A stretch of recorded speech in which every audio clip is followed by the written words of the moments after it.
오늘 우리에게 주시는 하나님의 말씀은 역대하 34장에서 36장까지의 말씀입니다.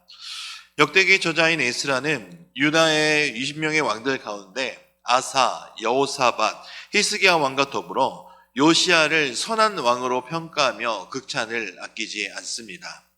앞선 선한 왕들과의 평가처럼 요시야 왕도 34장부터 35장에 걸친 2장 총 60절의 분량을 할애하며 그 중요성을 잘 드러내고 있습니다. 요시야를 겸비하며 여호와를 찾고 구하는 왕으로 평가하며 특별히 열왕기와 비교할 때 역대하는 요시야 초기의 종교개혁과 유월절 준수와 같은 구체적인 사항을 35장 1절에서 9절에 단독으로 또한 소개가 되고 있습니다. 이것은 1차적으로 읽게 되는 포로 후대 공동체로 하여금 하나님을 향한 종교의 순수성을 회복하고 하나님께서 명령하신 절기를 율법의 규정에 따라 엄격히 지키는 요시야의 신앙을 모범으로 삼도록 독려하기 위한 목적이기도 합니다.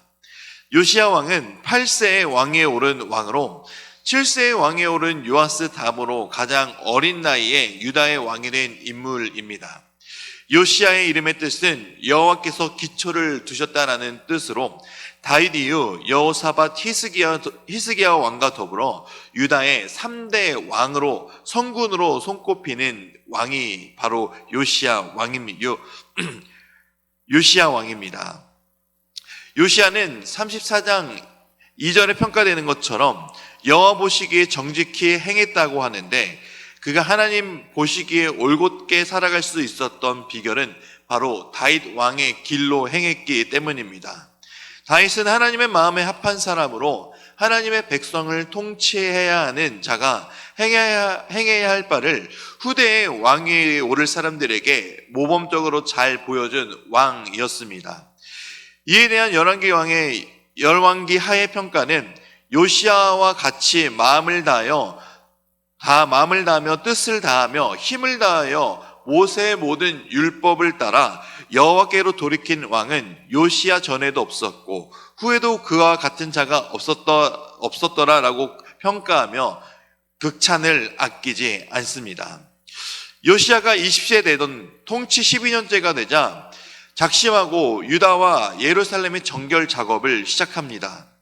산당들과 아세라 목상들과 아로새긴 목상들과 부어 만든 모든 우상들을 철저하게 제거하기 시작했습니다.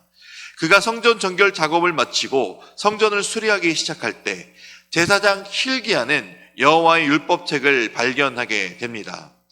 이 율법책의 내용을 들은 요시야는 옷을 찢으며 자신을 돌아보며 회개하게 됩니다.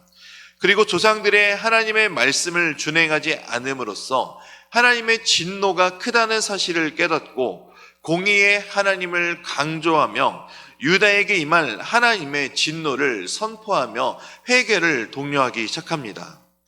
하지만 말씀을 듣고 회개한 요시야 당대에는 그 재앙을 면할 것을 일러주시며 백성들은 그 말씀을 기억하며 하나님께 순종하는 삶을 살 것을 다짐하게 됩니다.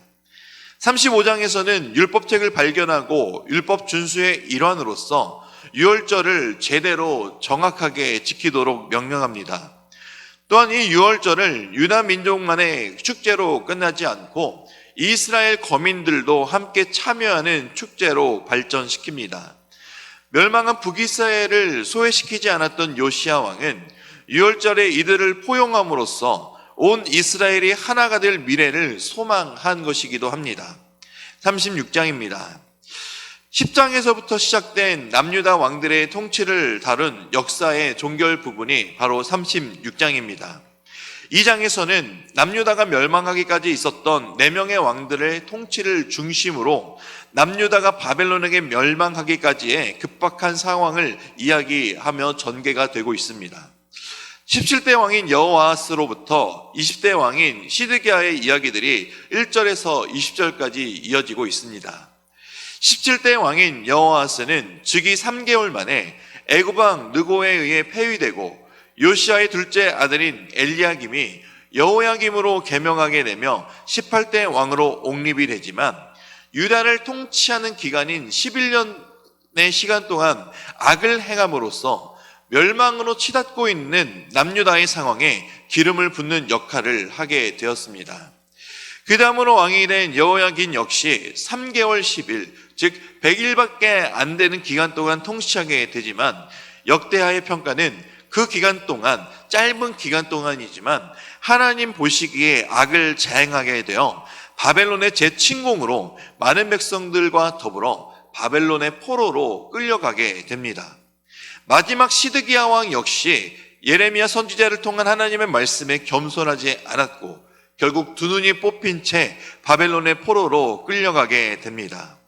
그러나 끝으로 22절에서 23절은 예레미야 선지자를 통한 하나님의 예언의 말씀이 이루어지는 모습으로 역대기가 마무리되고 있습니다. 요시야의 종교개혁으로부터 남유다의 마지막 왕들의 이야기를 통해 우리에게 주시는 하나님의 메시지는 분명합니다.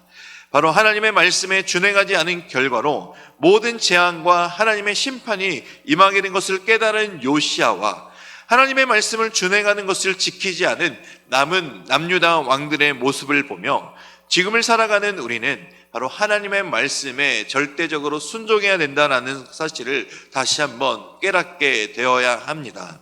매일 우리가 이 말씀을 듣기 전 읽는 시편 119편 105절의 말씀인 주의 말씀은 내 발의 등이요 내 길의 배친이다 라는 이 말씀을 우리가 항상 외우면서 말씀을 읽을 때 우리는 이 주님의 말씀이 우리 삶에 비치며 길이 되신다는 사실을 우리는 늘 기억해야 합니다. 우리의 인생이 어둡고 우리의 앞날이 캄캄하게 보일지만 그 빛을 비춰주시는 것은 바로 하나님의 말씀이기 때문입니다. 그러니 우리는 하나님의 말씀에 철저히 순종해야 되고 하나님의 말씀만 가까이 해야 되며 하나님의 말씀을 순종하며 삶에서 살아내야 됩니다. 이제 말씀을 듣겠습니다. 역대하 34장에서 36장까지의 말씀을 경청하실 때 우리에게 주시는 하나님의 음성을 들으시기 바랍니다.